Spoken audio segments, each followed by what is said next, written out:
Hello hi friends, welcome to Tara kitchens.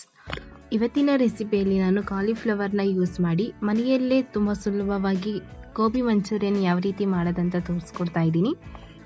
ಮೊದಲಿಗೆ ಇಲ್ಲಿ ನಾನು 200 ಗ್ರಾಮ್ ಆಗುವಷ್ಟು ಕಾಲಿಫ್ಲವರ್ನ ಈ ಥರ ಚಿಕ್ಕದಾಗಿ ಪೀಸ್ಗಳಾಗಿ ಕಟ್ ಮಾಡಿ ವಾಶ್ ಮಾಡಿ ಇಟ್ಕೊಂಡಿದ್ದೀನಿ.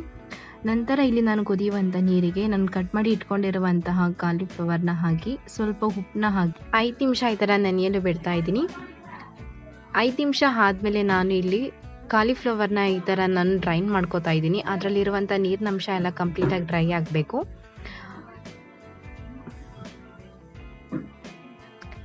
ನಂತರ ಇಲ್ಲಿ ನಾನು 1 ಕಪ್ ಆಗುವಷ್ಟು ಮೈದಾ, ಅರ್ಧ ಕಪ್ ಆಗುವಷ್ಟು ಕಾರ್ನ್ಫ್ಲೋರ್, ಅರ್ಧ ಟೀ ಸ್ಪೂನ್ ಆಗುವಷ್ಟು ಚಿಲ್ಲಿ ಪೌಡರ್, ಫುಡ್ ಕಲರ್ನ ಒಂದು ಸ್ವಲ್ಪ ಹಾಕ್ತಾ ಇದ್ದೀನಿ. ಇದು ಆಪ್ಷನಲ್, ನೀವು ಬೇಕಂದರೆ ಹಾಕೋಬೋದು, ಇಲ್ಲಾಂದರೆ ಬೇಡ. ಚೆನ್ನಾಗಿ ಈ ಥರ ಮಿಕ್ಸ್ ಮಾಡಿ ಸ್ವಲ್ಪನೇ ನೀರನ್ನ ಹಾಕ್ಕೊಂಡು ಈ ಥರ ನಾವು ಕಲಿಸ್ಕೋಬೇಕಾಗುತ್ತೆ. ತೀರಾ ಗಟ್ಟಿಯಾಗೂ ಬೇಡ, ತೀರಾ ತೆಳುವಾಗೂ ಬೇಡ. ಸೊ ಮೀಡಿಯಮಲ್ಲಿ ಈ ಥರ ಕಲಿಸ್ಕೋಬೇಕಾಗತ್ತೆ. ನಂತರ ಇಲ್ಲಿ ನಾನು ಡ್ರೈನ್ ಮಾಡಿ ಇಟ್ಕೊಂಡಿರುವಂಥ ಕಾಲಿಫ್ಲವರ್ ಪೀಸಸ್ನ ಹಾಕಿ ಚೆನ್ನಾಗಿ ಈ ಥರ ಮಿಕ್ಸ್ ಮಾಡ್ತಾ ಇದ್ದೀನಿ. ನೆನೆಸಿ ಇಡಬೇಕಂತ ಏನಿಲ್ಲ, ನೀವು ಅಲ್ಲೇ ಕಲಸಿ ನೀವು ಅಲ್ಲೇ ಹಾಕ್ಬೋದು. ನಾನು ಇಲ್ಲಿ ಎಣ್ಣೆ ಕಾಯೋದಕ್ಕಿಟ್ಟಿದ್ದೆ. ನಂತರ ನಾನು ಕಲಸಿಟ್ಕೊಂಡಿರುವಂಥ ಕಾಲಿಫ್ಲವರ್ನ ಹಾಗೆ ಚೆನ್ನಾಗಿ ಇದನ್ನು ನಾವು ಡೀಪ್ ಫ್ರೈ ಮಾಡಬೇಕಾಗತ್ತೆ.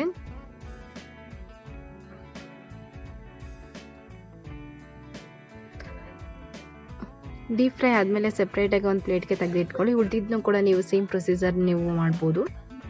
ಒಂದು ಬೌಲ್ಗೆ ನಾನಿಲ್ಲಿ 1 ಟೇಬಲ್ ಸ್ಪೂನ್ ಆಗುವಷ್ಟು ಕಾರ್ನ್ಫ್ಲವರ್ನ ಹಾಕಿ ಸ್ವಲ್ಪ ನೀರನ್ನ ಹಾಕಿ ಚೆನ್ನಾಗಿ ಮಿಕ್ಸ್ ಮಾಡಿ, ಯಾವುದೇ ಥರ ಗಂಟಿರಬಾರ್ದು ಆ ಥರ ನಾವು ಚೆನ್ನಾಗಿ ಮಿಕ್ಸ್ ಮಾಡಿ ಇಲ್ಲಿ ನಾನು ಕಾರ್ನ್ಫ್ಲವರ್ ವಾಟರ್ನ ನಾನು ತಯಾರು ಮಾಡ್ಕೊಂಡಿದ್ದೀನಿ.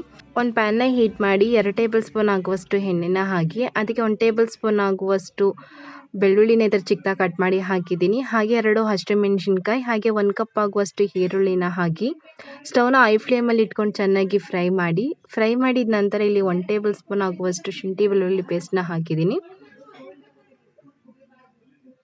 ನಂತರ ಇಲ್ಲಿ 1 ಟೇಬಲ್ ಸ್ಪೂನ್ ಆಗುವಷ್ಟು red chilli sauce, 1 table spoon ಆಗುವಷ್ಟು ಸೋಯಾ ಸಾಸ್, ಅರ್ಧ ಟೀ ಸ್ಪೂನ್ ಆಗುವಷ್ಟು ವಿನೆಗರ್ನ ಹಾಕಿದ್ದೀನಿ.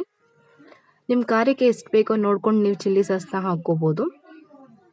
ನಂತರ ಇಲ್ಲಿ ನಾನು ಆಲ್ರೆಡಿ ಮಾಡಿಟ್ಕೊಂಡಿರುವಂತಹ ಕಾರ್ನ್ಫ್ಲೋರ್ ವಾಟರ್ನ ಹಾಕಿ ಚೆನ್ನಾಗಿ ಇದನ್ನು ಮಿಕ್ಸ್ ಮಾಡ್ತಾ ಇದ್ದೀನಿ. 1 ಟೇಬಲ್ ಸ್ಪೂನ್ ಆಗುವಷ್ಟು ಟೊಮೊಟೊ ಸಾಸ್ನ ಹಾಕಿ ಚೆನ್ನಾಗಿ ಮಿಕ್ಸ್ ಮಾಡಿ.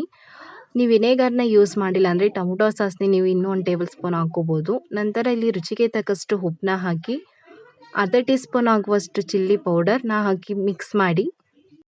ಸ್ಟವ್ನ ನೀವು ಹೈ ಫ್ಲೇಮಲ್ಲಿ ಇಟ್ಕೊಂಡೇ ಮಾಡಬೇಕು.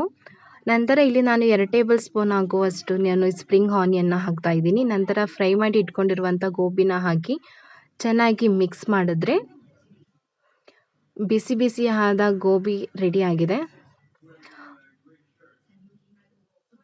ಈ ವಿಡಿಯೋ ನಿಮಗೆ ಇಷ್ಟ ಆಗಿದ್ದಲ್ಲಿ ಪ್ಲೀಸ್ ನನ್ನ ಚಾನಲ್ನ ಸಬ್ಸ್ಕ್ರೈಬ್ ಮಾಡಿ, ಹಾಗೆ ವಿಡಿಯೋನ ಲೈಕ್ ಆ್ಯಂಡ್ ಶೇರ್ ಮಾಡಿ.